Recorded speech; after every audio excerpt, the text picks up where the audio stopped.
Je m'appelle Fabio Petrini, je suis le nouveau conseiller territorial de développement et formation de la Ligue Auvergne-Rhône-Alpes. Mes missions vont être l'accompagnement des clubs et des comités de notre territoire.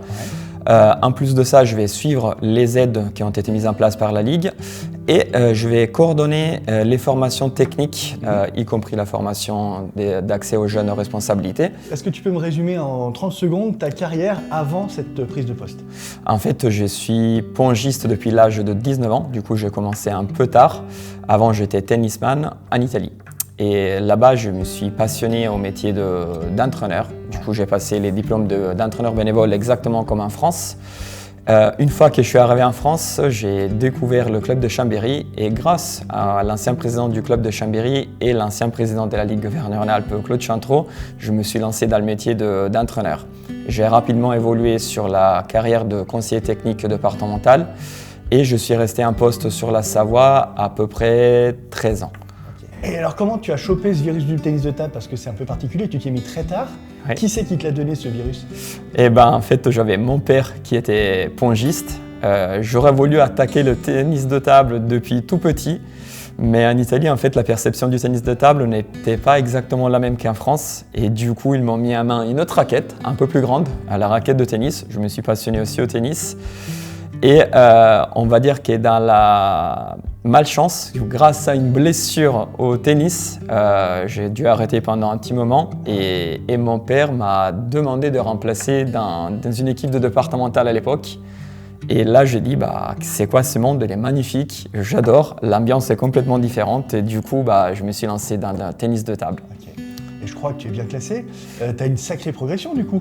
J'ai été bien classé, on va dire, en Italie. J'ai rapidement progressé en 3 ans. J'avais la chance d'être dans un club pro à l'époque. Et le joueur moins bien classé qui jouait sur moi et qui me relançait, c'était l'équivalent d'un 20-21 aujourd'hui. Et j'avais des joueurs qui allaient jusqu'à 50-60 mondiales. Et du coup, j'avais fait à peu près non classé, numéroté en 3 ans. Oh. Voilà. Et après, je suis arrivé en France. Et une fois que j'ai attaqué à entraîner, en fait, j'ai réduit énormément les nombres de matchs joués. Et je me suis stabilisé à peu près sur un classement numéroté jusqu'à cette année où je commence à régresser avec l'âge. Il faut bien régresser un moment. Ok. Un meilleur souvenir peut-être à signaler? La montée en National 3 avec Chambéry. On a mis longtemps. C'était un des projets qu'on avait quand je suis arrivé au club de Chambéry les premières années en tant qu'entraîneur.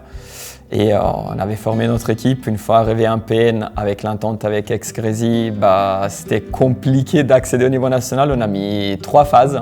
On s'était arrêté toujours au barrage. Et franchement, la joie de monter en National 3 pour la première fois après plus d'une vingtaine d'années pour Chambéry, c'était magnifique. Okay. Et puis alors, je fais un petit pas de côté sur ton passé professionnel que tu nous as décrit. Est-ce que, pareil, tu as un meilleur souvenir jusqu'à ce jour de ta vie professionnelle? Et jusqu'à aujourd'hui, pour moi, c'était les moments passés avec les jeunes de la Savoie, notamment sur les intercomités. C'était une des compétitions les plus belles, surtout à la fin de la saison.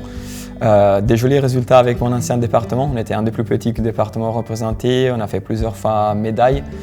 Et aussi voir les jeunes en fait, que j'ai eus à l'époque, voir évoluer aujourd'hui à un niveau national sympa. Et aussi cette année en avoir 5 quand même de mon département qui sont qualifiés pour les championnats de France. Voilà.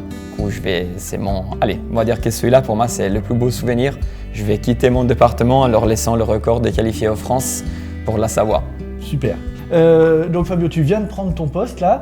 Quels sont tes projets à court terme? Je viens tout juste de rentrer d'Auvergne où j'étais là-bas pour 2 visites de club et pour la formation d'entraîneur fédéral. Ouais. En ce moment, je m'occupe avec Frédéric Guérin et Annie Leroy de la mise en place de notre colloque technique qui aura lieu le 22 et le 23 juin à Châteauzange-les-Goubets. Je vais programmer les interventions du BPGEPS qui auront lieu l'année prochaine, voilà, surtout des interventions techniques et après plein d'autres missions aussi par rapport à tout ce qu'on a dit tout à l'heure. Super, merci beaucoup Fabio. Merci beaucoup Julien.